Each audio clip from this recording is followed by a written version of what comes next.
ஜெபம் செய்வோம். பரிசுத்தமுள்ள எங்கள் பரலோக பிதாவே, உம்மை நன்றியோடு துதிக்கிறோம், ஸ்தோத்திரிக்கிறோம். நீர் நேற்றும் இன்றும் என்றும் மாறாதவர்.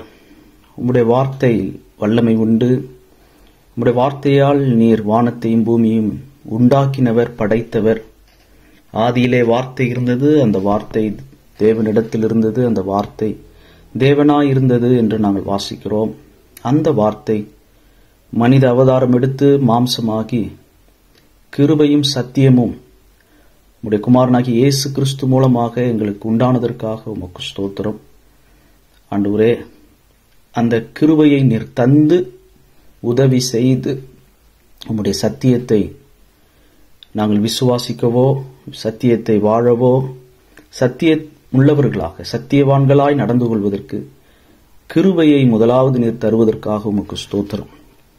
நம்முடைய கிருபையை நம்பி நாடி கிருபையினாலே நாங்கள் பிழைக்கிறோம், கிருபையினாலே ரட்சிக்கப்பட்டிருக்கிறோம். நான் இருக்கிறது தேவ கிருபையினாலே இருக்கிறேன் என்று பவுல் அறிக்கையிட்டது போல, ஆண்டவரே, நாங்களும் இந்த நாளில் உம்முடைய கிருபையினாலேயே நாங்கள் இருக்கிறோம். உம்முடைய சத்தியத்தை வெளிப்படுத்தும், சத்தியத்தினால் வருகிற விடுதலை, சத்தியத்தை அறிகிற போது வருகிற விடுதலை எங்களுக்கு உண்டாகட்டும். இயேசு கிறிஸ்துவே, நீரே சத்தியமும் ஜீவனும் வழியுமாயிருக்கிறீர். கிறிஸ்து இல்லாதவன் ஜீவன் இல்லாதவன், கிறிஸ்துவை உடையவன் நித்திய ஜீவனை உடையவன். ஆண்டவருடைய சத்தியத்தை அறிகிறதினால், வேத வாக்கியங்களை அறிகிறதினால் நாங்கள் உடைய நித்திய ஜீவனுக்குள் இப்பொழுதே அந்த பரம ஈவை நாங்கள் இப்பொழுதே ருசி பார்க்கிறோம். அந்த ஃபோர்டேஸ்டுக்காக உமக்கு ஸ்தோத்திரம். பரம ஈவின் அந்த ருசியை இப்பொழுதே நாங்கள் அனுபவிக்க நீர் எங்களுக்கு கொடுக்கிற இந்த ஆவிக்குரிய அனுபவங்களுக்காக, இந்த அற்புதமான இந்த மகிமையான நேரங்களுக்காக, நிமிடங்களுக்காக உமக்கு ஸ்தோத்திரம். இந்த நேரங்களை எங்களுக்கு பிரயோஜனமாக்கி தாரும். கேட்கிற ஒவ்வொருவரோடும் பேசுகிற என்னையும் கர்த்தருடைய சாயலில் வளர உதவி செய்யும். இந்த ஜெபத்தை எங்கள் ஆண்டவராகி இயேசுவின் மூலமே ஜெபிக்கிறோம் பிதாவே, ஆமென். இன்னைக்கு நம்ம இந்த 1 சாமுவேல் 18வது அதிகாரத்தினுடைய முதல் பாகத்தை நாம சிந்திப்பதற்காக இன்னைக்கு கூடி வந்திருக்கிறோம். 1 சாமுவேல் 18வது அதிகாரம் முதல் வசனத்திலிருந்து வாசிக்கிறேன். தாவீது அவன் சவுலோடே பேசி முடிந்த பின்பு யோனத்தானுடைய ஆத்துமா தாவீதின் ஆத்துமாவோடே ஒன்றாய் இசைந்திருந்தது. யோனத்தான் அவனை தன் உயிரைப் போல சிநேகித்தான். சவுல் அவனை அவன் தகப்பன் வீட்டுக்கு திரும்பி போக ஒட்டாமல் அன்று முதல் தன்னிடத்தில் வைத்துக் கொண்டான். யோனத்தான் தாவீதை தன் ஆத்துமாவைப் போல சிநேகித்ததினால் அவனும் இவனும் உடன்படிக்கை பண்ணி கொண்டார்கள். இந்த முதல் 3 வசனங்கள்ல நாம இன்றைக்கோ இதை தொடர்ந்து வருகிற அடுத்து தியானங்கள்ல நாம சிந்திக்க இருக்கிறோம். நம்முடைய விசுவாச ஆவிக்குரிய கிறிஸ்தவ ஊழிய பாதையில கூட நாம் இந்த தாவீதினுடைய வாழ்க்கையோடு நம்முடைய வாழ்க்கையை ஒப்பிட்டு பார்த்துக்கிட்டே வரும்போது நாம் இந்த குறிப்பிட்ட இந்த 1 சாமுவேல் 18வது அதிகாரத்துல நாம் கற்றுக்கொள்ளுகிற இந்த முதல் 3 வசனத்திலிருந்து இன்றைக்கு நாம் அனுபவித்துக் கொண்டிருக்கிற காரியங்களை நாம இந்த வசனங்களோடு ஒப்பிட்டு பார்ப்போம். தாவீது தனிமையில தன்னுடைய வீட்டுல வளர்க்கப்படுறாரு. ஒரு இடத்துல 7வது புள்ள, ஒரு இடத்துல 8வது புள்ள இருக்குது. அல்லது ஈசாயினுடைய கடைமகன். அந்த அந்தரங்க வாழ்க்கையில அவர் கர்த்தரை துதித்து பாடுறாரு.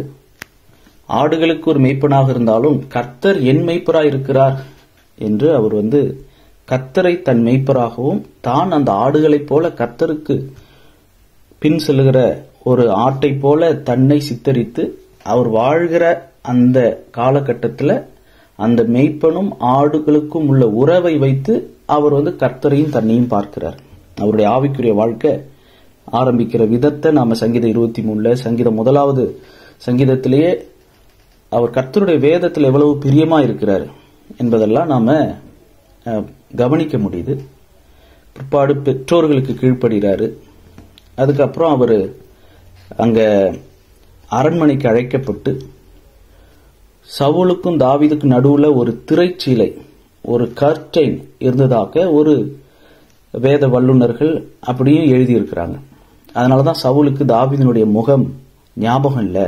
முதல்ல சவுலுக்கு பொல்லாத ஆவி பிடிச்சிருக்குது. அடுத்தபடியா தாவீது தெளிவா இருக்கிறாரு. ஏன்னா தாவீது கர்த்தருடைய ஆவியினால நிரப்பப்பட்டிருக்கிறாரு. சவுல் இப்போ இந்த 1 சாமுவேல் 16வது அதிகாரத்தின் முடிவுல அவர் பொல்லாத ஆவியினால நிரப்பப்பட்டிருக்கிறாரு. 2 பேருக்கு நடுவுல ஒரு திரைச்சீலை இருந்திருக்கலாம் அப்படின்னு சில வல்லுநர்கள் நினைக்கிறாங்க. அப்படி அரசாங்கத்துல ராஜாவுக்கு ஒரு ஆவிக்குரிய மருத்துவராக அங்க செயல்படுறாரு. பிற்பாடு யுத்தத்துக்கு அப்பாவால் அனுப்பப்படுறாரு. அங்க சகோதரர்களை மீட் பண்றாரு. அங்க நாட்டின் எதிரியை சந்திக்கிறாரு. அங்க ஒரு வெற்றியை கர்த்தருடைய நாமத்தினால விசுவாசத்தினால ஆவிக்குரிய பார்வையோடு அந்த யுத்தத்தை பார்த்து கர்த்தரால் வருகிற வெற்றியை அனுபவித்திருக்கிறார். இப்போ ஒரு பகிரங்கமான ஒரு எல்லா கண்களுக்கு முன்பாக, இஸ்ரவேல் அனைத்தின் கண்களுக்கு முன்பாக கர்த்தர் கொடுத்த வெற்றி. அந்த வெற்றியில கர்த்தர் தாவீதையும் கனப்படுத்தி இஸ்ரவேல் மக்களே தாவீதை கொண்டாடுறாங்க. இப்போ தாவீது ராஜா கிட்ட கொண்டு வந்து விடப்படுறாரு. அவர் கையில கோலியாத்தினுடைய தலை, வெட்டப்பட்ட தலை இருக்கு. சவுலோட கூட தாவீது பேசுறார். தாவீது சவுலோட பேசுகிறார். பேசி முடிந்த பின்பு அங்க இன்னொரு கேரக்டரை அங்க தாவீது பார்க்கிறார். கண்டிப்பா தாவீதுக்கு யோனத்தானுடைய பெயர் பரிச்சயமா இருந்திருக்கும். ஏன்னா ராஜாவுடைய மகன், பட்டத்திலவரசன். சவுல் தலையில் இருக்கிற சிரஸ்ல இருக்கிற அந்த கிரீடம் அடுத்து யோனத்தானுடைய தலைக்கு தான் வரப்போகுது. அது எல்லாருக்கும் தெரியும். சவுலுடைய மூத்த மகன் யோனத்தான். அந்த இளவரசர், அந்த யோனத்தான் இப்ப தாவீதை சந்திக்கிறார். இங்க நம்ம உடனே ஒண்ணு பார்க்கிறோம். யோனத்தானுடைய ஆத்துமா தாவீதின் ஆத்துமாவோட ஒன்றாய் இசைந்து இருந்தது. எப்படி இது சாத்தியம்?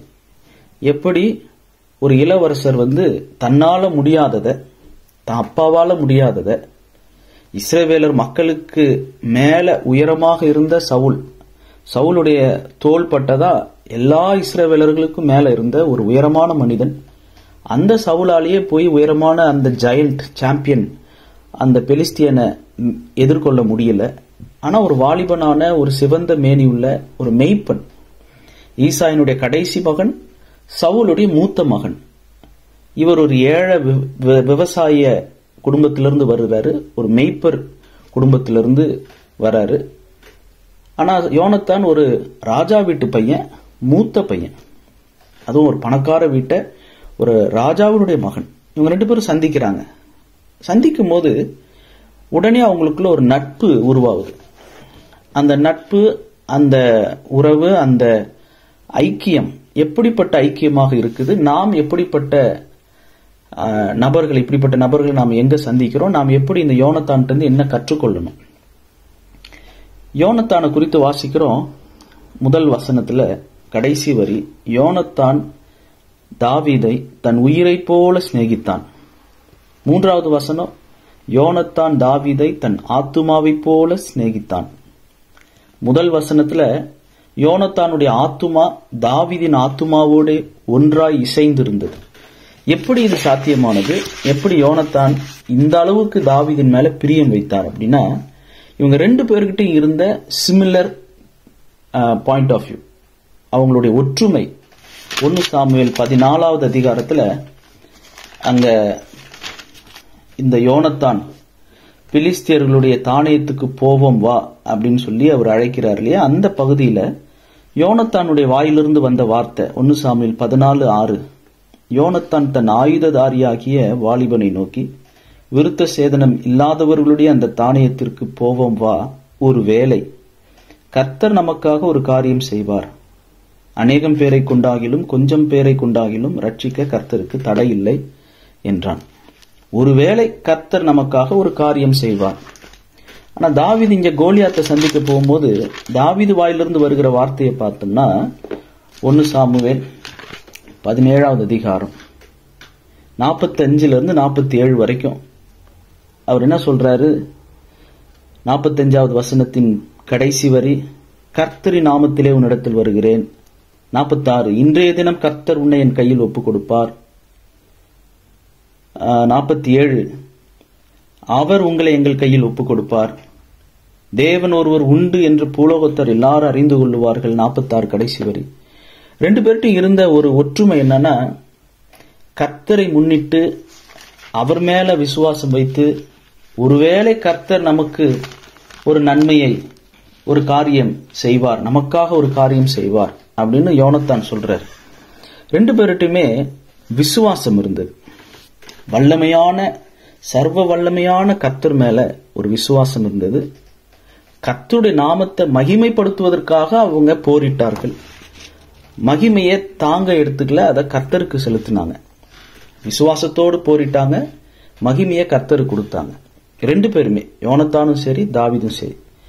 ஆயுதங்களோடு போரிட்ட யோனத்தானும் சரி, ஆயுதம் இல்லாம வெறும் ஒரு கவன் கல்லுனாலையும் ஒரு கல்லுனாலும் ஒரு கவனினாலும் கல்லினாலும் பெலிஸ்தனை தாவீது கொன்றதுக்கும் 2 பேர்ட்டும் இருந்தது என்ன? விசுவாசம், கர்த்தருக்கு செலுத்த வேண்டிய கனம், மகிமை. இந்த 2 சுபாவமும் உள்ள யாரா இருந்தாலும் அவங்க நண்பர்களாக, ஐக்கியமாக, ஒற்றுமையாக, சகோதரர்களாக, சகோதரிகளாக இணைந்து இசைந்து செயல்பட முடியும். அவங்களுடைய பாஷை ஒண்ணு, அவங்களுடைய பேச்சு, அவங்களுடைய பார்வை ஒண்ணு. கர்த்தர் தான் வெற்றி தருகிறார், கர்த்தருக்கு தான் கனம், மகிமை. கர்த்தருடைய நாமத்துல, அவர் நாமத்தின் மேல வைக்கிற விசுவாசத்தினாலதான் நாம இந்த யுத்தத்தை, எதிரிய சந்திக்கிறோம், சந்திக்க போகிறோம் அப்படின்ற பார்வை அவங்களுக்கு தெளிவா இருந்தது. அப்படிப்பட்ட பார்வை இருந்ததுனால 2 பேரும், டேவிட் அண்ட் ஜோனத்தான், தாவீதும் யோனத்தானும் ஸ்நேகம் பாராட்ட, ஸ்நேகிக்க, நேசிக்க அவங்க எந்த தடையும் இல்லை. இன்னும் சொல்ல போனா பொறாமையே இல்லை. யோனத்தானுக்கு தாவீதின் மேல பொறாமை வரல. தன்னுடைய உயிரை போல, தன் ஆத்துமாவை போல ஸ்நேகிக்கவும், தன்னுடைய ஆத்துமா தாவீதின் ஆத்துமாவோட ஒன்றாய் இசைந்திருக்கவும். இது புதிய ஏற்பாட்டின் காலத்துல கிறிஸ்துவின் சரீரத்தில் அவயவங்களாகிய ஆவிக்குரிய தேவ பிள்ளைகளுடைய சுபாவம். நம்முடைய ஆத்துமா இன்னொருவருடைய ஆத்துமாவோடு இசைந்த ஆத்துமாக்களாய் ஒன்றையே சிந்தித்து அப்படின்னு நாம் புதிய ஏற்பாட்டில் வாசிக்கிறோம். இசைந்த ஆத்துமாக்களாக ஒன்றையே சிந்திக்கிறதா? வேதத்துல மனித உறவுகள்ல ஒரே ஒரு உறவுக்கு மட்டும்தான் 2 பேர் ஒன்னாகிறாங்கன்னு போட்டிருக்கு. அது கணவன் மனைவி தாம்பத்திய உறவு.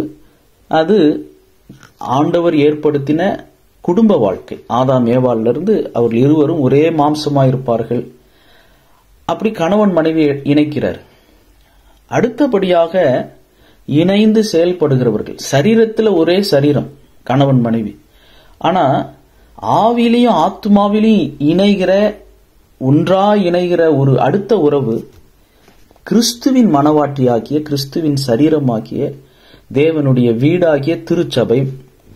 அங்கதான் நாம இசைந்த ஆத்துமாக்களாய் ஆவியின் ஒருமையை காத்துக் கொள்வதற்கு ஜாக்கிரதையாக ஒன்றையே சிந்தித்து, ஏக சிந்தை, ஒற்றுமை, ஐக்கியம். இந்த ஐக்கியம் முக்கியம் என்பதை தேவ பிள்ளைகள் நாம் இந்த யோனத்தான் தாவீதினுடைய இவர்களுடைய சிநேகம், இவர்களுடைய நட்பு, இவர்களுடைய ஐக்கியம், அவர்களுடைய உடன்படிக்கை, இதுல இருந்து நாம் கற்றுக்கொள்ள முடியும். 3வது வசனத்துல வாசிக்கிறோம், யோனத்தான் தாவீதை தன் ஆத்துமாவை போல சிநேகித்ததினால் அவனும் இவனும் உடன்படிக்கை பண்ணி கொண்டார்கள். உடன்படிக்கையின் அன்பு, உடன்படிக்கைக்கு உட்பட்ட அன்பு, கவனன்ட் லவ். உடன்படிக்கைக்கு உட்பட்ட அன்புன்னு சொன்னா இந்த உலகத்துல ஒரே அன்பு தான், அது திருமண அன்பு, கணவன் மனைவி அன்பு. வேற அன்பு இந்த உலகத்துல உடன்படிக்கை இல்லை. அதாவது for better, for worse, for richer, for poorer, in sickness and in health, வாழ்விலும் தாழ்விலும், சுகத்திலும் சுகவீனத்திலும், இன்பத்திலும் துன்பத்திலும் என்கிற ஒரு உடன்படிக்கை, ஒரு பொருத்தனை, ஒரு அக்ரிமெண்ட், ஒரு கான்ட்ராக்ட். அதாவது நீ இதை செய்தால் இதை செய்வேன் அப்படி இல்லை. நான் உன் உயிர் பிரியும் வரை, என் உயிர் பிரியும் வரை, மரணம் பிரிக்கும் வரை, நான் இந்த வாக்கு கொடுக்கிறேன், ப்ராமிஸ் கொடுக்கிறேன், உடன்படிக்கை பண்றேன், கவர்னன்ட் பண்றேன் என்கிற ஒரு உறவு இந்த உலகத்தில் இருக்குன்னா அது கணவன் மனைவி உறவு தான். பிள்ளைகள்கிட்ட பெற்றோர் வந்து சொல்ல, வாழ்விலும் தாழ்விலும் இன்பத்திலும் துன்பத்திலும் சுகவீனத்திலும் சுகத்திலும் நான் தான் உன் தாய், நீ தான் என் மகன், நான் தான் உன் தகப்பன், நீ தான் என் மகள் அப்படின்னு யாரும் இங்க வந்து உடன்படிக்கையெல்லாம் பண்ணல. ஃப்ரெண்ட்ஸுங்களுக்குள்ள எந்த உடன்படிக்கையும் கிடையாது. எல்லாருமே நம்ம அப்படியே பழகிறோம், அன்பா பழகிறோம். உங்களை சிநேகிக்கிறவர்களே நீங்கள் சிநேகித்தால் விசேஷித்து செய்கிறது என்ன ஆண்டவராக இயேசு கேட்டார். பொதுவாக சிநேகிப்பவர்களே சிநேகிக்கிற ஒரு சராசரி மனிதர்கள் சிநேகிக்கிறவங்களே சிநேகிப்பாங்க, தங்களோட ஒத்து போவாங்க. யார் ஒத்து போறாங்களோ அவங்களோட ஒத்து போவாங்க. ஆனா உடன்படிக்கைக்கு உட்பட்ட ஒரு அன்பு, கணவன் மனைவி அன்பு. ஆனா இங்க யோனத்தானும் தாவீதும் உடன்படிக்கை செய்து அவங்க ஒரு கவர்னன்ட் லைஃப்குள்ள நேசிக்கிறாங்க. இந்த இடத்துல நம்ம யோனத்தான் இடத்துல இயேசு கிறிஸ்துவை வைப்போம், தாவீது இடத்துல நம்மளை வைத்து பார்ப்போம். யோனத்தான் வந்து தாவீதின் இடத்துல என்ன செய்யறாருன்னா உடன்படிக்கை மட்டும் பண்ணல. 4வது வசனத்துல வாசிக்கிறோம், யோனத்தான் போர்த்து கொண்டிருந்த சால்வையை கழற்றி அதையும் தன் வஸ்திரத்தையும் தன் பட்டயத்தையும் தன் வில்லையும் தன் கச்சையையும் கூட தாவீதுக்கு கொடுத்தான். கச்சையும் கூட, தன்னுடைய பெல்ட், ஆங்கிலத்தில் ரோப், டியூனிக் அல்லது கோட் அண்ட் ஜாக்கெட், தன்னுடைய ஸ்வோர்ட், தன்னுடைய போ அண்ட் பெல்ட் எல்லாத்தையும் ஒரு உடன்படிக்கைக்கு அடையாளமாக தாவீது கிட்ட யோனத்தான் கொடுக்கிறார். இயேசு கிறிஸ்துவும் கூட தன்னுடைய மகிமையை துறந்து அடிமையின் ரூபம் எடுத்து தம்மைத்தாமே தாழ்த்தி மனுஷ சாயலாகி மரண பரியந்தம், அதாவது சிலுவையின் மரண பரியந்தமும் தம்மைத்தாமே தாழ்த்தி கீழ்ப்படிந்து அவர் பட்ட பாடுகளினாலே கீழ்ப்படிதலை கற்றுக்கொண்டு நம்மீது அன்பு கூர்ந்து தம்முடைய அதிகாரத்தையும் வல்லமையையும் நமக்கு தம்முடைய மகிமையும் கொடுத்தார். என்னுடைய மகிமையை நான் உங்களுக்கு கொடுக்கிறேன், என்னுடைய சமாதானத்தை உங்களுக்கு கொடுக்கிறேன், என்னுடைய நாமத்தை உங்களுக்கு தரிப்பிக்கிறேன், என்னுடைய பிள்ளைகளாக முடியான அதிகாரம், தேவனுடைய பிள்ளைகளாக முடியான அதிகாரத்தை பிதாவானவர் தருகிறார். யாரெல்லாம் இயேசு கிறிஸ்துவை தன்னுடைய சொந்த இரட்சகராக ஏற்றுக்கொள்ளுகிறார்களோ அத்தனை பேர்களும் தேவனுடைய பிள்ளைகளாக முடியான அதிகாரம், அத்தாரிட்டி. வானத்திலும் பூமியிலும் சகல அதிகாரமும் எனக்கு கொடுக்கப்பட்டிருக்கிறது. ஆகவே நீங்கள் புறப்பட்டு போய் சகல ஜாதிகளை சீஷராக்கி பிதா குமார் பசுத்தாவி நாமத்தினாலே அவர்களுக்கு ஞானஸ்நானம் கொடுங்கள். இதோ உலகத்தின் முடிவு பெறும் சகல நாட்களிலும் நான் உங்களோடு கூட இருக்கிறேன். அவருடைய நாமத்தை கொடுத்து, அதிகாரத்தை கொடுத்து, வல்லமையை கொடுத்து, அவருடைய மகிமையை கொடுத்து, அவருடைய அன்பை கொடுத்து எல்லாத்தையும் நமக்கு கொடுக்கிறார். அன்புனா, அன்பு எப்படி மெஷர்மெண்ட், அன்பை எப்படி நாம கணக்கிடுறோம்னா அதற்கு செலுத்தப்படுகிற பரிசு. Without love we can give without love, but we cannot love without giving அப்படின்னு ஒரு மிஷனரி சொன்னது ஞாபகம் வருது. அன்பு இல்லாம கொடுக்க முடியும், அன்பு இல்லாம கொடுக்க முடியும், கொடுக்காம அன்பு செலுத்த முடியாது. அன்பு இல்லாமல் கொடுக்க முடியும், இந்தா சாப்பிடு அப்படின்னு சாப்பாடு கொடுக்கலாம், ஆனா கொடுக்காமல் அன்பு செலுத்த முடியாது. அப்படி அன்பு இருக்குதுன்னா அதுக்கு ஏதாவது பரிசு அளிக்கணும். பரிசை எப்படி நம்ம மெஷர் பண்ண முடியும்? ஒரு பரிசை எப்படி நாம இது விலை உயர்ந்த பரிசு, இது விலை இல்லாத பரிசு அப்படின்னு எப்படி அந்த பரிசை, அந்த கிஃப்டை நாம மெஷர் பண்ண முடியும்னா அதனுடைய காஸ்ட். ஒரு டைமண்ட், ஒரு வைரக்கல்ல வாங்கி கொடுக்கிற பரிசும் இருக்கு. சாவு வீட்டுக்கு போய் செத்து போன பிணத்துக்கு முன்னாடி நிறைய பேர் பூ வளையங்கள் வைக்கிறாங்க. எதுக்கு வைக்கிறாங்கன்னு எனக்கு சுத்தமா புரியல. அவங்க செத்து போயிட்டாங்க, அதுக்கு 100 யூரோ, அதுக்கு எவ்வளவோ டாலர்ஸ் செலவு பண்ணி அவ்வளவு பூ வளையங்கள் அது வைக்கிறாங்க. அந்த காசுக்கு சாப்பாடு கொடுக்கலாம் ஏழைகளுக்கு, இல்ல அந்த குடும்பத்துக்கு உதவி செய்யலாம். மாலை வாங்குறோம், அவங்களுக்கு மரியாதை செலுத்துறோம். செத்து போயிட்டாங்க, மண்ணுக்குள்ள இறக்க போறாங்க, அது பிணம்னு சொல்றோம். ஆனா அதுக்கு எவ்வளவு காசு அந்த பூ வளையங்களுக்கு, மலர் வளையங்களுக்கு. சரி, செத்து போயிட்டாங்க, அந்த அன்பு, அவங்க பணமா போயிட்டாங்க, ஆனா அன்பை தெரியப்படுத்துறோம்னு சொல்லி யாரோ ஒரு கடைக்காரனுக்கு $100 இல்லது 50 பவுண்டு இல்லைன்னா 150 யூரோ கட்டி மலர் வளையங்களை வாங்கிட்டு சாவு பெட்டிக்கு முன்னாடி வைக்கிறாங்க. அது சொல்ல போனா அந்த நாத்தம் வரக்கூடாதுன்னு தான் அந்த காலத்துல, பெண நாத்தம் வரக்கூடாதுன்னு மலர்களையும் மாலைகளையும் பூக்களையும் இதழ்களையும் பிச்சு போட்டாங்க. இங்கதான் ஐஸ் பெட்டியில வச்சிருக்கிறாங்க, நாத்தமே இல்லை. ஆனா இங்கேயும் அந்த மலர் வளையங்களை பழக்க தோஷத்துல வைக்கிறாங்க. கடைசியா அந்த மலர் வளையங்கள் கல்லறையில இல்ல ரோட்ல, அங்கேயாவது ஊர்ல ரோட் ஃபுல்லா மலர்களை தூக்கிட்டே போவாங்க. இப்ப இங்க கல்லறை தோட்டத்துல போய் வெளிநாடுகள்ல, யூரோப்ல, அமெரிக்காவிலலாம் அங்கேயே வச்சிடுறாங்க கல்லறையிலே. அதுவாது ஒத்துக்கலாம். ஆனா இந்த ரொம்ப தேசப்பற்று அதிகமாச்சுன்னு சொல்லி இந்த எங்கேயாவது ஒரு கல்வெட்டு இருக்கும். தேசிய நாள், ஏதாவது சுதந்திர நாள் வந்துருச்சுன்னா ஒவ்வொரு நாட்டிலையும் அங்கங்க ஏதாவது ஒரு சிலை நிற்கும். ஒரு போர் வீரர் நிக்கிற மாதிரி ஒரு சிலை, இல்ல அந்த நாட்டினுடைய கொடி வச்ச ஒரு கம்பம், அதுக்கு போய் அவ்வளவு மலர் வளையங்களை வச்சு காசு செலவு பண்றாங்க. ஒரு கல்லுக்கு முன்னாடி போய் அன்பு காட்டுறேன்னு, நாட்டு மேல அன்பு இருக்குன்னு மலர் வளையங்களையும், செத்து போனவங்க மேல அன்பு இருக்குன்னு மலர் வளையங்களையும் வைக்கிறத விட்டுட்டு, உயிரா இருக்கும் போது அவங்களுக்கு நம்ம அன்பு செலுத்தி நாட்டுக்கு ஒரு குடிமகனாக குடிமகளாக செய்ய வேண்டிய கடமைகளை செய்து, இந்த மாதிரி நாட்டையும் தேசத்தையும் உயிரா இருக்கிறவங்களையும் நேசிக்கிறத விட்டுட்டு, செத்து போனதுக்கு அப்புறம் கொடிக்கும் நாட்டுக்கும் அன்பு செலுத்துறோம் சொல்லி நம்ம அன்பு காட்டுறவங்க நிறைய பேர் இருக்கிறாங்க. நம்மளுடைய அன்பு பரிசுல வெளிப்படுது. அந்த பரிசுனுடைய விலை வைத்துதான் பரிசு மதிக்கப்படுது. பிதாவாகிய தேவன் நம்மீது வைத்த அன்பின் விளைவாக பரிசளித்தார். அந்த பரிசினுடைய விலைக்கிரயம் தம்முடைய சொந்த குமாரனாகிய இயேசு கிறிஸ்துவையே ஒப்பு கொடுத்தவர். மற்றெல்லாவற்றையும் நமக்கு அருளாதிருப்பது எப்படி? அவர் நம்முடைய மேல முந்தி அன்பு கூர்ந்தார். அவர் நம் மீது வைத்திருக்கிற அன்பு ஒரு கவனன்ட் லவ், உடன்படிக்கையின் அன்பு. அவர் நம் மீது அன்பு செலுத்தி எல்லாத்தையும் கொடுக்கிறார். யோனத்தான் தாவீதுக்கு கொடுத்த மாதிரி இயேசு கிறிஸ்து தம்முடைய சபைக்கு, திருச்சபையினுடைய சீஷர்களுடைய கால்களையும் கழுவுகிறார். தம்மைத்தாமே துறந்தார், வெறுமையாக்கினார். அந்த அன்பை நாம இங்க பார்க்கிறோம். நாம சேர்க்கப்படுறோம், அவரோடு கூட உடன்படிக்கைக்கு உட்படுகிறோம். கணவன் மனைவி அன்பு உடன்படிக்கையின் அன்பு. சபையில தேவ பிள்ளைகள் நாம் ஆத்துமாக்களாய், இசைந்த ஆத்துமாக்களாய் ஆவியின் ஒருமையை காத்துக்கொள்வதற்கு யூனிட்டி இன் ஸ்பிரிட். அதே நேரத்தில் இயேசு கிறிஸ்துவோடு நமக்கு இருக்கிற அந்த உடன்படிக்கை, இந்த உடன்படிக்கையை நம்ம நினைத்து பார்க்கும்போது நாம எப்படி ஆண்டவருக்கு என்ன உடன்படிக்கை செய்தோம், என்ன அவருக்கு நாம வாக்கு பண்ணினோம், அவருக்கு என்ன நாம கடமைப்பட்டிருக்கிறோம். அவர் நமக்கு உடன்படிக்கை செய்திருக்கிறது போல நாம் என்ன உடன்படிக்கை செய்தோம். இங்க தாவீதின் மேல யோனத்தான் மட்டும் அன்புள்ளவரா இல்ல. 5வது வசனத்துல வாசிக்கிறோம், தாவீது எல்லா ஜனத்தின் கண்களுக்கும் பிரியமாயிருந்தான். கடைசி 2வது பாகம், அவன் எல்லா ஜனத்தின் கண்களுக்கும் பிரியமாயிருந்தான். இன்னும் சொல்ல போனா சவுலுடைய ஊழியக்காரரின் கண்களுக்கும் கூட பிரியமாயிருந்தான்.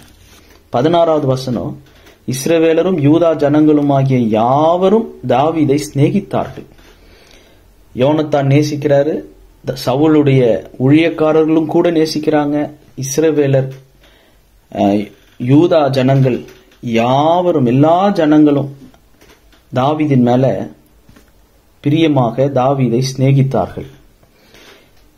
இதுதான் 1 சாமுவேல் 18 முதல் 5 வசனங்கள் தான் தாவீதினுடைய ரொம்ப மகிழ்ச்சியான காலம். இதுக்கு அப்புறத்திலிருந்து தான் தாவீதுக்கு பிரச்சனையே ஆரம்பிக்குது. அதுக்கு அடுத்து வருகிற சங்கீதங்கள், திருப்பாடல்கள், அல்லது அதுக்கு அடுத்து வருகிற ஒவ்வொரு அதிகாரங்களையும் வாசிச்சோம்னா தாவீதுக்கு பிரச்சனை தான். அவருக்கு காயங்கள், மனக்காயங்கள், அவருக்கு அலைச்சல்கள். என் அலைச்சல்களை நீர் எண்ணி இருக்கிறீர் அப்படின்னு சொல்றாரு. அவரு குகைகள்லையும் வனாந்திரங்கள்லையும் எதிரி நாட்டில் போயிட்டு அகதியாகவும், பைத்தியக்காரனை போல வாயில நுர தள்ளி தன்னை ஒரு வேடமிட்டு தன் பிராணனுக்காக, தன் ஜீவனுக்காக அவர் ஓடுறதையும் பார்க்கிறோம். சங்கீதம் 91 அருமையான ஒரு வசனத்தை வாசிக்கிறோம். ஞாபகம் வருது, இங்க சொல்றது நல்லதுன்னு நினைக்கிறேன். அந்த சங்கீதம் ஆரம்பிக்கும் போது வேற ஒரு தொனியில அந்த சங்கீதம் வாசிக்கப்படுது. உன்னதமானவரின் மறைவில் இருக்கிறவன் சர்வ வல்லவருடைய நிழலில் தங்குவான். நான் கர்த்தரை நோக்கி நீரை நடைக்கலும் என் கோட்டை, என் தேவன், நான் நம்பியிருக்கிறவர் என்று சொல்லுவேன். அவர் உன்னை வேடனுடைய கண்ணிக்கும் பாழாக்கும் கொள்ளை நோய்க்கும் தப்புவிப்பார். இப்படி ஆரம்பிச்சிட்டு வர இந்த சங்கீதத்துல ஒரு வார்த்தையை நம்ம வாசிக்கிறோம். என்னன்னா 14வது வசனம், அவன் என்னிடத்தில் வாஞ்சையாய் இருக்கிறபடியால், அவள் என்னிடத்தில் வாஞ்சையாய் இருக்கிறபடியால் அவளை விடுவிப்பேன், அவனை விடுவிப்பேன். என் நாமத்தை அவன் அறிந்திருக்கிறபடியால் அவனை உயர்ந்த அடைக்கலத்திலே வைப்பேன். ஆல்ரெடி சங்கீதம் ஆரம்பிக்கும் போது உன்னதமானவரின் மறைவு, சர்வ வல்லவருடைய நிழல் இருக்கிறவன், தங்குகிறவன், ஆசீர்வதிக்கப்பட்டவன், அவன் பாக்கியவான் அப்படின்னு ஆரம்பிச்சுட்டு, அவன் என் நாமத்தை அறிந்திருக்கிறபடியால் அவனை உயர்ந்த அடைக்கலத்திலே வைப்பேன், என்னிடத்தில் அவன் வாஞ்சையா இருக்கிறபடியால் அவனை விடுவிப்பேன். ஆண்டவர் இந்த அன்புக்காக ஏங்குறார். என் நாமத்தை அறிந்திருக்கிறாயா? என்னிடத்துல வாஞ்சையா இருக்கிறியா? நான் உன்னை உயர்ந்த அடைக்கலத்துல வைப்பேன். என் மேல வாஞ்சையா இருக்கிறபடினால உன்னை நான் விடுவிப்பேன். இந்த உடன்படிக்கைக்கு உட்பட்ட ஒரு அன்பை நாம இந்த யோனத்தான் தாவீதினுடைய வாழ்க்கையிலிருந்து நாம கற்றுக்கொள்றோம். உபாகமம் 13வது அதிகாரத்துல ஆண்டவர் எச்சரிக்கும் போது, கர்த்தருடைய பிரமாணத்தையும் அவருடைய வழியையும் விட்டு நீ விலகுறதற்கு, உன்னை நயங்காட்டி வஞ்சிக்கிறதுக்கு பல பேர் வருவாங்க. இன்னைக்கு உங்க வீட்டு வாலிப பிள்ளைங்களை யோசித்து பாருங்க. நம்ம வீட்டு வாலிப பிள்ளைங்களை, கொஞ்சம் திருச்சபையில் இருக்கிற பிள்ளைகள், வாலிபர்களை யோசித்து பாருங்க. ஊழியர்களுடைய பிள்ளைகள் எத்தனை பேரு அவங்க சத்தியம் இல்லாத இஸ்லாம் மதத்திற்கோ அல்லது வேற்று விக்கிரகங்களை வணங்குவதற்கு கிறிஸ்தவர்களுடைய பிள்ளைகள் மனம் அவங்க அந்த பக்கமா இழுக்கப்படுறாங்க. அது நல்லா தானே இருக்கு, ஆசையா தானே இருக்கு, அது கேட்போம், சும்மா தெரிஞ்சுக்குவோம். இவங்களே நிலையா இல்ல, உறுதியா இல்ல, ஆனா மத்ததை தெரிஞ்சுக்கணும்னு ஆசைப்படுறாங்க, அது ஈர்க்கப்படுறாங்க. காரணம் என்ன? இங்க அன்பு இல்ல, சபையில தேவ பிள்ளைகள் ஒற்றுமையா இல்ல. இவங்க என்ன டென்ஷன் ஆக்குறாங்க. எப்ப போனாலும் என்ன படிக்கிறப்பா, என்ன வேலை செய்யறப்பா, எனக்கு இன்னும் வேலை கிடைக்காம இருக்குது, எனக்கு வயசு 20, 22, 25 தான் ஆகுது, ஆனா இவங்க கேட்கிற கேள்வினால பாதிக்கப்படுறேன், ஏன் என்னையே நோண்டிக்கிட்டு இருக்கிறாங்க, என்னையே இவங்க கஷ்டப்படுத்துறாங்கன்னு சொல்லி எத்தனை வாலிபர்கள் இடர்றாங்க, பின்வாங்கல, இடர்றாங்க. அப்ப அவங்க சாய்க்கப்படுறாங்க, வஞ்சிக்கப்படுறாங்க. உபாகமம் 13வது அதிகாரத்துல கர்த்தர் சொல்லுகிற பிரமாணம் என்ன? உபாகமம் 13:6, உன் தாய்க்கு பிறந்த உன் சகோதரனாகிலும் உன் குமாரனாகிலும் உன் குமாரத்தியாகிலும் உன் மார்பில் உள்ள உன் மனைவியாகிலும் உன் பிராணனைப் போல் இருக்கிற உன் சிநேகிதனாகிலும் உன்னை நோக்கி, நாம் போய் வேற தேவர்களை சேவிப்போம் வாருங்கள் என்று சொன்னா நீ சேவிக்கும்படி போகக்கூடாது. அதுவும் இல்லாம உன் கண் அவன் மேல் இரக்கம் காட்டாமல் அவனை தப்ப விடாமலும் அவனை ஒளித்து வைக்காமலும் அவனை கொலை செய்து போட வேண்டும். முதல்ல உன் கை, பின்பு சகல ஜனத்தின் கையும் அவன் மேல் இருக்க கடவுள். 9வது வசனம். அதுல ஒரு வார்த்தை ஆண்டவர் சொல்றாரு, ஒரு சிநேகிதன் எப்படி இருக்கணும்? உன் பிராணனை போல் இருக்கிற உன் சிநேகிதன். இங்க யோனத்தானுக்கு தாவீது தன் உயிரை போல, தன் ஆத்துமாவை போல அவ்வளவு அவர் தாவீதை நேசிக்கிறார். நண்பர்கள் வட்டாரன்னு ஒரு கேள்வி கேட்கிறேன். கிறிஸ்தவர்களாகிய உங்களுக்கும் எனக்கும் நண்பர்கள் இருக்கிறாங்களா? ஃப்ரெண்ட்ஸ் இருக்கிறாங்களா? இருந்தாங்க. 15 வயசு 20 வயசு இருக்கும்போது, 25 வயசு இருக்கும்போது இருந்தாங்க.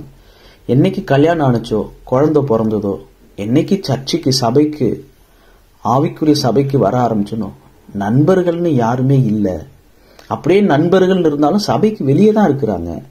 சபைக்குள்ள, திருச்சபைக்குள்ள, ஊழியத்துல நண்பர்களாக ஃப்ரெண்ட்ஸா பழகிறவங்க இருக்காங்களா?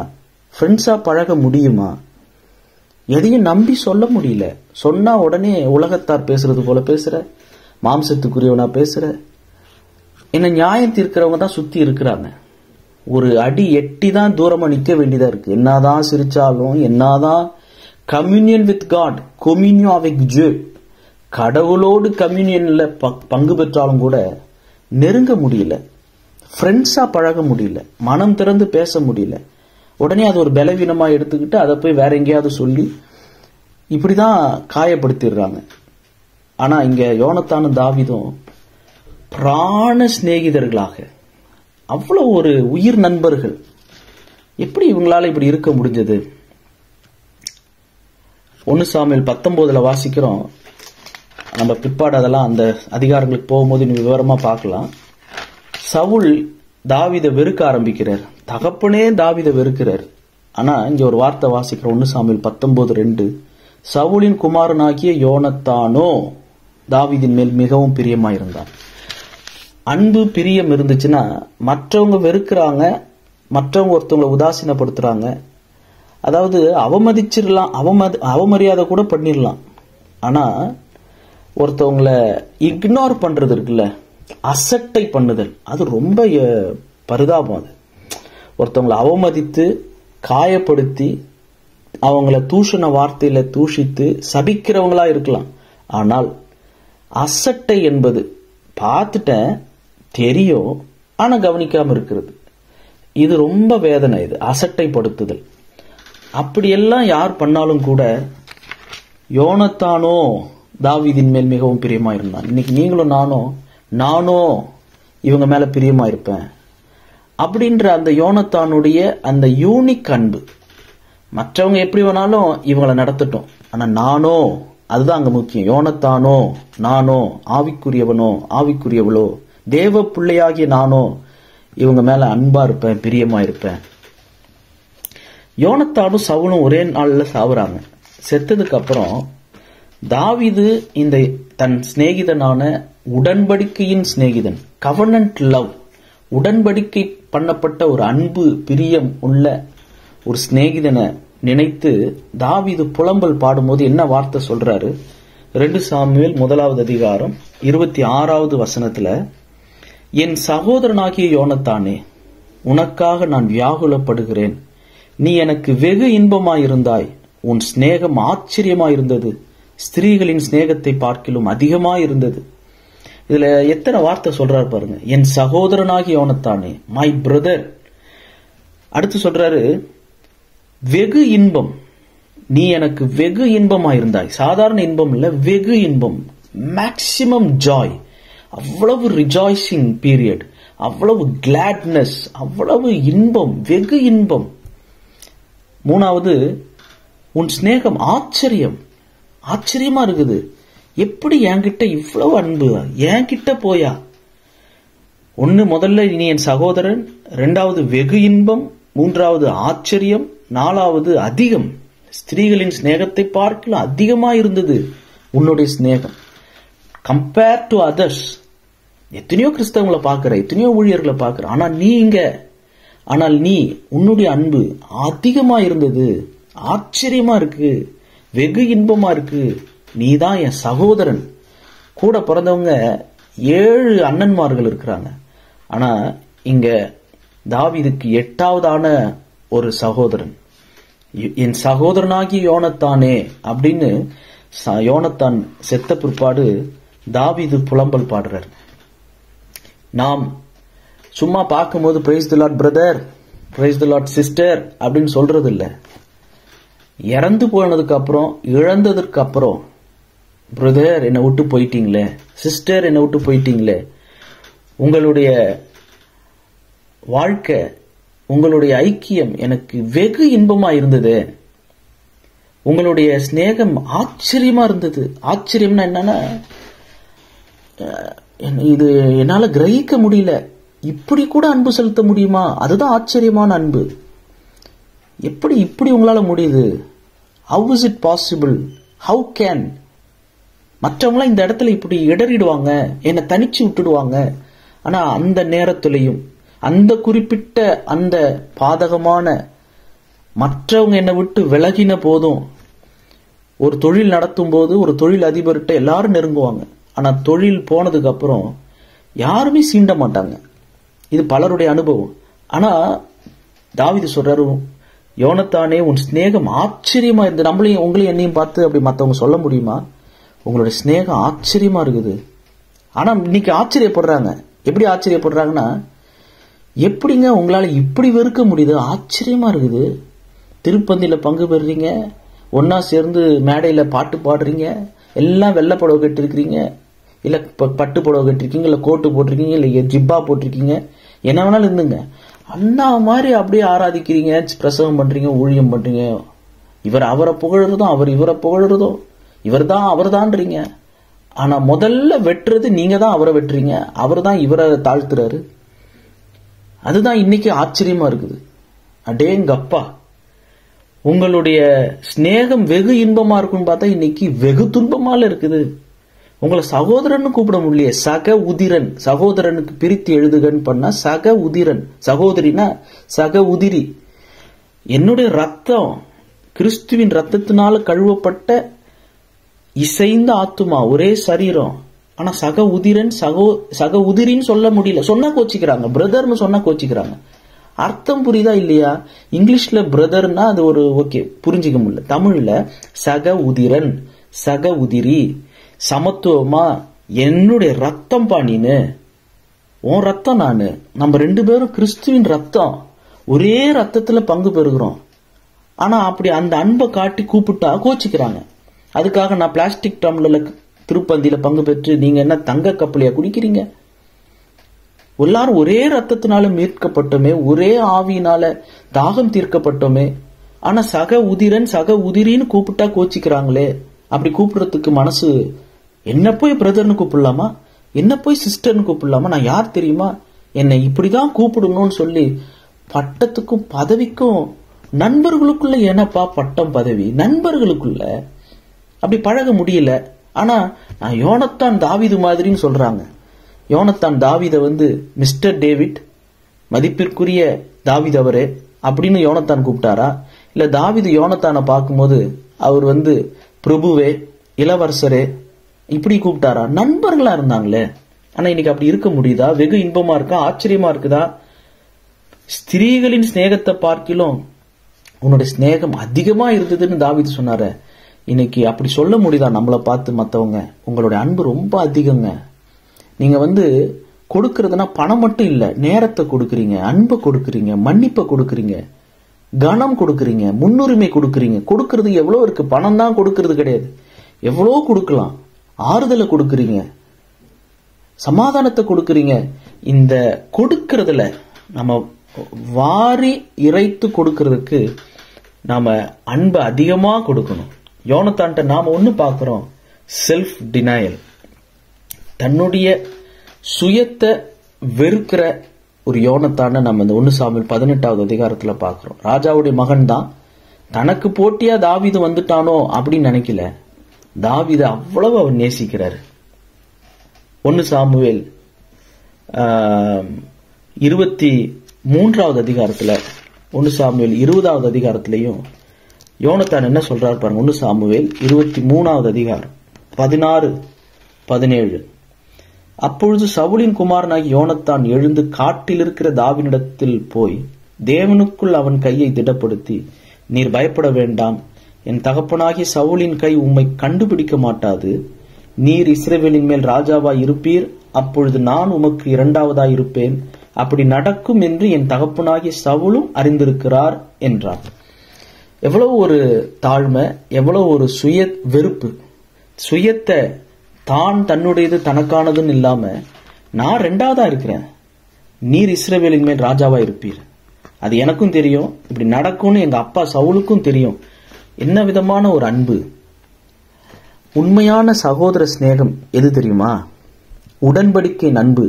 என்னன்னா, மற்றவங்க தன்னை விட மேல போனோம் ஒண்ணு. ரெண்டாவது, தன்னை விட மற்றவங்களை புகழும் போது வயிறு எரியக்கூடாது. குபு குபு குபுன்னு வயிறு எரியக்கூடாது, எரிச்சல் வரக்கூடாது. அப்படியே நமன் நாக்க கடிக்கிறது, பல்ல கடிக்கிறது, நகத்தை கடிக்கிறது. மற்றவங்களை புகழுறத, எனக்கு சமமாக இன்னொருத்தவங்களை கொண்டு வரதே எனக்கு முடியல, என்னை விட இன்னொருத்தவங்களை புகழ்ந்தா அது இன்னமும் பொறுக்காது.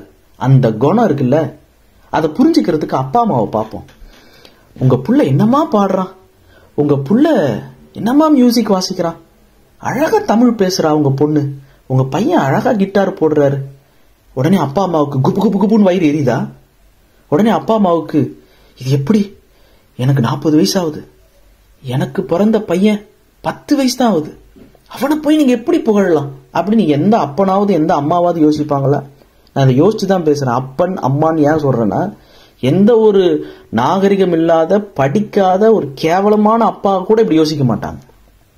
ஒரு குடிகார தகப்பனாதா கூட, ஒரு வேசியான தாயார்த்தா கூட, தான் புள்ள தன்னை விட நல்லா இருக்கணும்னு தான் தாயும் தந்தையும் யோசிப்பாங்க. அந்த அன்பு சகோதர சிநேகத்துல இருந்தா தன்னை விட மற்றவங்க புகழ்னு நினைக்கிறவங்க அவங்க முதிர்ச்சி அடைஞ்சிட்டாங்க. இனிமேல் இன்னையில இருந்து பிராக்டிஸ் பண்ணுவோம். யோனத்தானுக்கு புதிய ஏற்பாடு தெரியாது. யோனத்தானுக்கு கிறிஸ்துவை குறித்த அபிஷேகமோ பரிசுத்தாவின் அபிஷேகமோ வரமோ கிடையாது. ஆனா தான் ஒரு இளவரசன், தாவீது ஒரு மெய்ப்பன், ஒரு மந்தையை மேய்க்கிற ஒரு மெய்ப்பன், ஒரு குடிமகன், அதுவும் இளமையா இருக்கிறாரு. சொல்ல போனா தாவீதுக்கும் யோனத்தானுக்கும் குறைஞ்சது ஒரு 10 வருஷம் இடைவெளி இருக்கும்.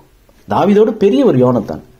ஆனா தன்னை விட வயதில் சின்னவர் தனக்கு மேல புகழப்படுவதை பார்த்து, என் உயிரை போல நேசிக்கிறேன், என்னுடைய ஆத்மாவை போல நேசிக்கிறேன், என்னுடைய ஆத்மா உன் ஆத்மாவோட ஒட்டி இருக்குது, நீ ராஜாவா இருப்பீர், நான் 2வதா இருப்பேன்னு 10 வருஷம் பெரியவர் ஒரு 10 வருஷம் சின்னவனை பார்த்து சொல்லுவாங்களா?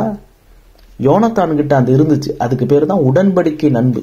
நீங்களும் நானும் உடன்படிக்கைக்கு உட்பட்டு இருந்தால் நமக்கு முன் மற்றவங்களை புகழும் போது நாம் எப்படி நினைக்கிறோம், சிந்திக்கிறோம், யோசிக்கிறோம், எப்படி நடந்து கொள்றோம். அவங்கள இன்னும் புகழுங்க, அது புகழது கேட்கறது ஆசையா இருக்குதுன்னு நினைச்சா அவங்க ஒரே குடும்பம், ஒரே ரத்தம், அவங்க தகப்பன் தாயை போல யோசிக்கிறவங்க. மனைவியும் கணவனும் உடன்படிக்கைக்கு உட்பட்டு இருக்கிறாங்க. ஆனா மனைவியை புகழ்ந்தா கூட சில புருஷர்களுக்கு பிடிக்க மாட்டிருக்கு. அது எப்படி எங்க அம்மாவுடைய மனைவியை புகழலாம்? எங்க அம்மா தானே. அம்மாவை புகழ்றதுக்கு அவங்க கணவர் இருக்கிறாரு. ஆனா என் மனைவி என்னுடைய சரீரம், அதுக்காக அம்மாவை நான் வெறுக்க சொல்லல. கணவரை புகழ்ந்தா மனைவிக்கு பிடிக்குதா? மனைவியை புகழ்ந்தா கணவருக்கு பிடிக்குதா? முதல்ல மனைவியை கணவர் புகழ்றாரா, கணவரை மனைவி புகழ்றாங்களா? இப்படி இதுதான் உடன்படிக்கைக்குட்பட்ட. கணவன் மனைவி கூட சொல்ல முடியல பாருங்க. உடன்படிக்கை அன்பு மற்றவங்களுடைய வளர்ச்சியை பார்த்து சந்தோஷப்படணும். கணவன் மனைவி கூட சொல்ல முடியல. இத்தனைக்கு அவங்க தான் உடன்படிக்கைக்குட்பட்ட அன்பு. ஆனா பெற்றோரை சொல்ல முடியுது. பெற்றோர் பிள்ளைகளுடைய வளர்ச்சியை பார்த்து, நான் செய்ய முடியாதது, நான் போக முடியாத நாட்டுக்கெல்லாம் என் புள்ள போறான், என் மகள் வாழ்றா, சந்தோஷமா இருக்குதுன்னு அவங்க மனதார சந்தோஷப்படுறாங்க பாருங்க. என் பிள்ளைகள் சத்தியத்தில் நடக்கிறார்கள் என்று கேள்விப்படுகிற சந்தோஷத்தை பார்க்கலும் வேற சந்தோஷம் எனக்கு இல்லை. ஆனா என்னுடைய சக விசுவாசி சத்தியத்துல நடக்கிறத பார்க்கல எனக்கு வேற சந்தோஷம் இல்லைன்னு சொல்ல முடியுமா? என்ன நம்ம கிறிஸ்துவின் சரீரம் சொல்லிட்டு இருக்கிறோம்? 1 சாமுவேல் 18 முதல் 5 வசனத்தை மனப்பாடம் பண்ணி உப்பு கொட்டி முட்டி போட்டு படிங்கயான்னு சொல்லணும். யோனத்தான் தாவீதை நேசிச்ச மாதிரி கூட நேசிக்க முடியல. மேடை ஏறுறாங்க, ஊழியம் பண்றாங்க, அங்கி போடுறாங்க, என்னென்னமோ பண்றாங்க. ஆனா அன்பு இல்லை. அன்பு இல்லைன்னா அவங்க யார் தெரியுமா? இதை குறித்து நம்ம அடுத்த கூட்டத்தில் இன்னும் நல்லா பார்க்கலாம். அன்பு இல்லைன்னா அவங்க யாரு? அது 2 வசனத்தை மட்டும் நான் சொல்லி முடிக்கிறேன். 1 யோவான் 2வது அதிகாரம், 1 யோவான் 2வது அதிகாரம் 9 - 11 நீங்க வாசித்து பாத்தீங்கன்னா, ஒளியிலே இருக்கிறேன் என்று சொல்லியும் தன் சகோதரனை பகைக்கிறவன் இதுவரைக்கும் இருளிலே இருக்கிறான். தன் சகோதரனிடத்தில் அன்பு கூறுகிறவன் ஒளியிலே நிலை கொண்டிருக்கிறான். அவனிடத்தில் இடரல் ஒன்றுமில்லை. தன் சகோதரனை பகைக்கிறவன் இருளிலே இருந்து இருளிலே நடக்கிறான். இருளானது அவன் கண்களை குருடாக்கினபடியால் தான் போகும் இடம் என்னதென்று அறியாதிருக்கிறான். தரிசனமே இல்லை, எங்க போறதுனே தெரியல. அன்பு இல்லாதவங்க இருள்ல இருக்கிறாங்க. 1 யோவான் 3வது அதிகாரம் 14வது வசனம் பிற்பகுதி, சகோதரனிடத்தில் அன்பு கூறாதவன் மரணத்திலே நிலை கொண்டிருக்கிறான். Darkness and death. அன்பு இல்லைன்னா அங்க இருள் இருக்கும், அங்க மரணம் இருக்கும். செத்த பணத்துக்கு மாலையை போட்டு கோட்டை போட்டு, செத்த பணத்துக்கு எதுக்கு மாலை, எதுக்கு கோட்டு போடுறாங்க? அந்த மாதிரி இன்னைக்கு நிறைய செத்த பிணங்களுக்கு மாலைகளும் கோட்டுகளும் பட்டு புடவைகளும் பிணத்துக்கு உடுத்தி இருக்கிறது போல, செத்து போய் மரணத்துல கடந்துகிட்டு எதுக்கியா உனக்கு கோட்டு, எதுக்கியா உனக்கு கூலிங் கிளாஸ், எதுக்கியா உனக்கு மாலை, எத்தனை வழி அனுப்பி வைக்கிறாங்களாம். செத்து போன பணத்தை ரொம்ப கம்பீரமா அனுப்பி வைக்கிறாங்களா. பணம் உள்ள கொண்டு போய் உள்ள இறக்க போறாங்க, எரிக்க போறாங்க. ஆனா போகும்போது கோட் ஷூட் போட்டு கண்ணாடி, கருப்பு கண்ணாடி போட்டு செயின் எல்லாம் போட்டு கூட்டு போவாங்க தாரதப்பட்டையோட. அந்த மாதிரி அந்த பணத்தை தான் சொன்னேன், மற்ற யாரையும் சொல்லல. பணம் போய் பட்டு புடவை கட்டி கோட்டு போட்டு கருப்பு கண்ணாடி போட்டிருக்க மாதிரி மரணத்தில் நிலை கொண்டு இருக்கிறவங்களுக்கு என்னத்துக்கு இந்த பகட்டான வெளி வேடங்கள். அதனால நம்ம யோனத்தான் தாவீதினிடத்திலிருந்து கற்றுக்கொள்ளுகிற இந்த அன்பை போல உடன்படிக்கைக்கு உட்படுகிற ஒரு அன்பாக கிறிஸ்து நம் மீது காட்டுகிற அன்பும் நாம் பிறர் மீது காண்பிக்கிற அன்பும், இந்த ஐக்கியத்திலே, இந்த ஸ்நேகத்துல, இந்த பிரியத்துல, சகோதர உறவுல, அந்த பிரதர்லி லவ், அதுல நம்ம வளரணும்னா அடுத்தவங்களுடைய வளர்ச்சியை, அதுவும் நம்மை விட வயதிலும் அனுபவத்திலும் குறைந்தவர்களுடைய வளர்ச்சியை பார்க்கும்போது சந்தோஷப்படணும். அடுத்தது நம்மை விட அவங்க வளருவதற்கு வளர்த்து விடணும். இந்த எண்ணங்கள் இருக்கிறவங்க தான் அவங்க ஆவிக்குரிய யோனத்தான்கள். அப்படிப்பட்ட ஒரு சகோதர சிநேகம் நமக்கு கிடைப்பதாக, நம்முடைய அன்பு பிறருக்கு வெகு இன்பமா இருக்கட்டும், நம்முடைய அன்பு பிறருக்கு ஆச்சரியமா இருக்கட்டும், நம்முடைய அன்பு பிறருக்கு அதிகமா இருக்கட்டும். அப்பொழுது நாம் சகோதரனாகிய யோனத்தானே அப்படின்னு தாவீது புலம்புனது போல, நாம செத்து போனாலும் நம்மள உண்மையிலேயே மற்றவங்க என் சகோதரனாகிய ஆரோனே, என் சகோதரியே, எங்களை விட்டு போயிட்டீங்களே அப்படின்னு அவங்க வேதனைப்படுவாங்க. இந்த அன்பை பேணி வளர்க்க கர்த்தர் நமக்கு உதவி செய்வாராக. இந்த அகாப்பே அன்புக்குள் இன்னும் நாம் வளர கிறிஸ்துவின் சரீரத்தில் நாம் இணைந்திருப்போம். ஜெபம் செய்வோம். சகல நன்மைக்கும் சகல நன்மையான எந்த ஈவுக்கும் மூற்று காரணராகிய எங்கள் பரலோக பிதாவே, நீங்க தான், உங்க கையிலிருந்து தான் எங்களுக்கு எந்த நன்மையும் கிடைக்கிறது. கர்த்தரிடத்தில் நன்மையை பெற்ற நாங்கள் கர்த்தரிடத்திலிருந்து தீமையை பெறாமல் இருக்கக்கூடாதா? தீமையை பெறாமல் இருப்பது எப்படி அப்படின்னு யோபு கேட்டார். ஆண்டவரே, நாங்கள் நீங்க எதை செய்தாலும் அதை நன்மைக்காகவே செய்கிறீர். சாமுவேலுடைய அம்மா அன்னாள் ஜெபித்தது போல கர்த்தர் கொல்லுகிறவரும் உயிர்ப்பிக்கிறவருமாயிருக்கிறீர். நீரே தரித்திரமடைய செய்கிறவரும் ஐஸ்வர்யவானாக்குகிறவருமாயிருக்கிறீர். நீரே உயிர்ப்பிக்கிறவரும் பாதாளத்தில் இறங்க பண்ணுகிறவருமாயிருக்கிறீர். நீர் சகலத்தையும் செய்ய வல்லவர். உம்மால் ஆகாத காரியம் ஒன்றுமில்லை ஆண்டவரே. இதை நாங்கள் அறிக்கையிடுகிறோம், ஒப்புக்கொள்ளுகிறோம், ஒத்துக்கொள்ளுகிறோம். உம்முடைய அன்பு அது வித்தவுட் அண்டர்ஸ்டாண்டிங். எபேசியருக்கு பவுல் எழுதுகிறது போல அது அறிவு கெட்டாத அன்பு. அந்த அன்பினால் எங்கள் இருதயத்தை, தேவ அன்பு எங்கள் இருதயத்தில் இன்னும் ஊற்றப்படட்டும். இன்னும் மற்றவங்களுடைய வளர்ச்சியை பார்த்து, இவர் என் நேசகுமாரன், இவரில் பிரியமாயிருக்கிறேன் என்று பிதாவாகிய நீர் உம்முடைய குமாரனாகிய இயேசு கிறிஸ்துவை பார்த்து மகிழ்ந்து சந்தோஷப்பட்டது போல நாங்களும் மற்றவர்களுடைய சந்தோஷத்தை, வளர்ச்சியை பார்த்து நாங்க சந்தோஷப்பட எங்களுக்கு உதவி செய்யும். அந்த முதிர்ந்த அந்த ஆவிக்குரிய உள்ளத்தை தாரும். யோனத்தான் தாவீதின் மீது காண்பித்த அந்த அன்பு இன்றைக்கு திருச்சபையிலே பெருகட்டும். ஆச்சரியமான சகோதரர்களாக, வெகு இன்பமான சகோதரர்களாக, அதிகமான அன்பு காட்டுகிற சகோதரர்களாக, சகோதரிகளாக உடைய திருச்சபையாரை ஆசீர்வதியும். அப்படிப்பட்ட ஒரு தெய்வீக அன்பு, அந்த அபிஷேகம் எங்களுக்குள்ளே பெருகுவதாக. இந்த ஜெபத்தை எங்கள் ஆண்டவர் இரட்சகரும் மீட்பருமாகிய இயேசு கிறிஸ்துவின் நாமத்தில் கெஞ்சி கேட்டுக்கொள்ளுகிறோம் பிதாவே. ஆமேன், ஆமேன்.